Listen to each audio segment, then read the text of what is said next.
We are in front of Home Office with Sam Walton of Netpol. There is a protest against Home Office. Why?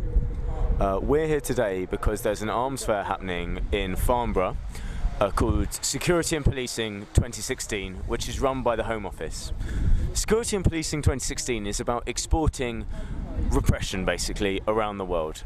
And we're having people here to speak that have been a victim of that repression.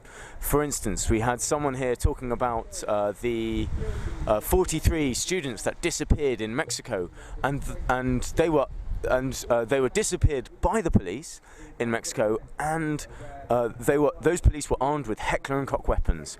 Heckler and Koch weapons and Mexico will be at Security and Policing 2012. So it's at places like these deals happen. We've also got Isa here. Isa was tortured in Bahrain, and Bahrain are here, and they're here to buy things like tear gas and armoured vehicles to assist in their repression. But then it's not only a foreign issue, it's very much a domestic issue. Right now, Wales is speaking from Defend the Right to Protest.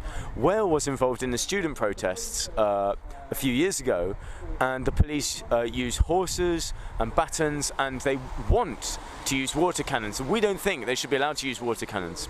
The police are also increasingly being armed more and more, and we're very worried about that.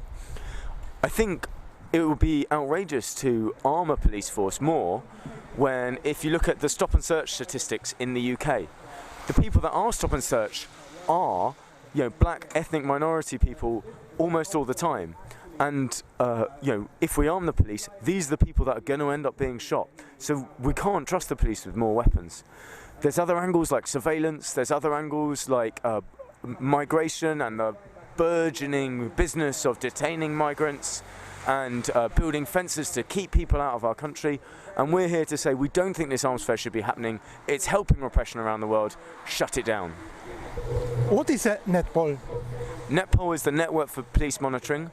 We're a coalition of groups, from protesters to community groups, who monitor the police and offer an independent critique of what's going on.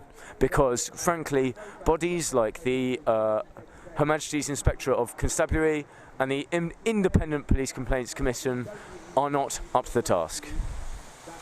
Around the world. I'm hoping, is ISA okay.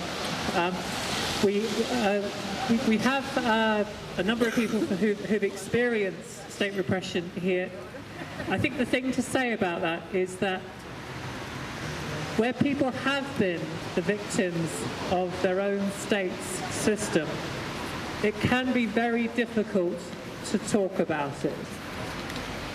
The torture and the arrest and the effect on families is such that it's actually very hard for somebody to stand up in front of a government building in the UK in front of a lot of cameras to say what's been happening.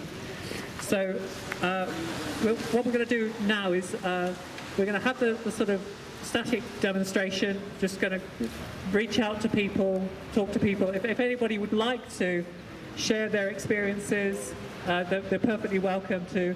And then when we come to 5:45, we'll have the vigil with the candles. They are only producing the dispossession of the land, the dispossession of the neighbor, of the persons of the Mexican people. We stand in solidarity with you. We admire your effort, your struggle, your energies,